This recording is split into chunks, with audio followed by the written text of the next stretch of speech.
I was cooking dinner when my phone rang, an unknown number. The knife froze in my hand, blade half buried in the cutting board.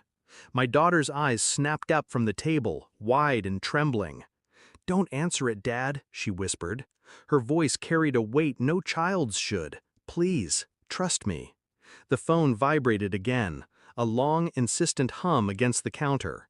I let it go to voicemail. Silence pressed against the walls. I turned back to the pan, stirred without appetite. But her gaze, fixed on me, on the phone, burned hotter than the flame under the skillet. Later, when she went to bed, I listened to the message. A man's voice, calm, intimate, certain. "Call me back when he's asleep." Not a stranger's tone, not a mistake. A man speaking to someone who belonged to him. And just like that, the air in the kitchen turned cold.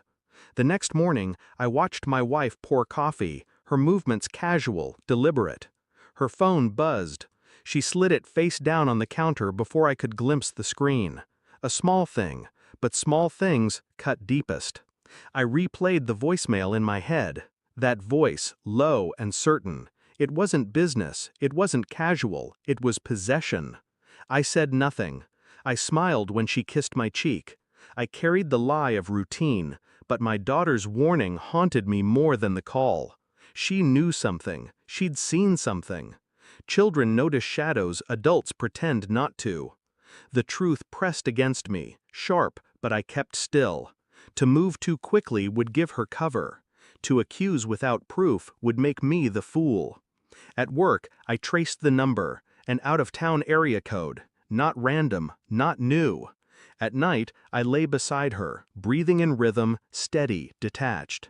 She scrolled her phone facing away from me. I memorized every gesture, every flick of her eyes.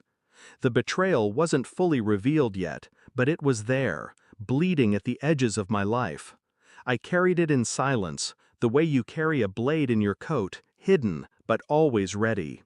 I began collecting, quietly, phone records, bank statements, calendar entries she thought she'd deleted. I played dumb, the dutiful husband, all smiles, all silence. But inside, every discovery lodged like glass. There were trips she'd taken alone, invoices that didn't match her stories, text threads scrubbed clean except for fragments, ellipses left hanging. One night, when she showered, I unlocked her phone using the print she'd left on the screen. There he was, saved under a false name. A string of messages, careful but too familiar. "Miss you. Tomorrow? Always. Always." The word cracked something inside me, but I made no sound. I deleted nothing. I stored everything. Still, I didn't confront her, not yet. Instead, I bought a DNA kit. I swabbed my daughter when she fell asleep, brushing the inside of her cheek with steady hands. My own swab came after, colder, deliberate. Then I waited. Waited with her laugh echoing from the kitchen. Waited with her perfume still clinging to the hallway. Every moment was theater. I played my role. But my silence was the noose tightening. The results came back on a Wednesday. One wine, printed in clinical detachment, probability of paternity 0%. I sat in my office, the paper shaking not from weakness, but from the weight of certainty. My daughter wasn't mine, she never had been. And suddenly her whispered warning made sense. She knew, somehow. Children always know.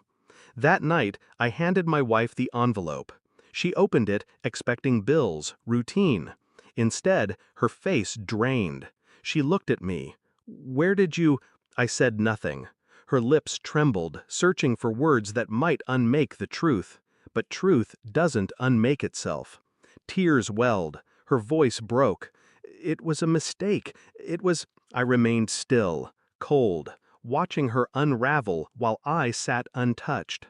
Silence was my weapon, and it cut deeper than rage ever could. I slid my phone across the table, her messages with him, arranged neatly, every word intact. "I saved them," I said finally, my first words in hours. Simple, flat. She gasped, reaching, but I pulled the phone back. "No," I told her, "you don't get to touch the evidence."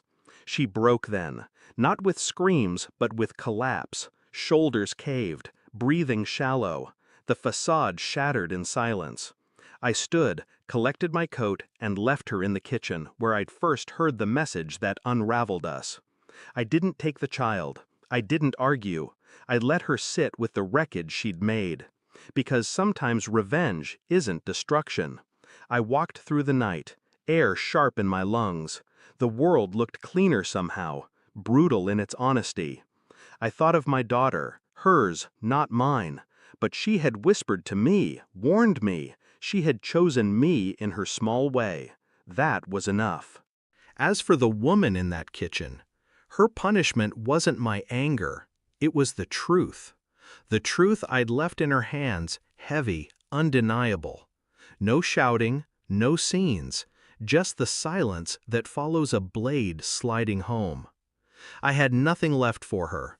No pity, no forgiveness, no rage.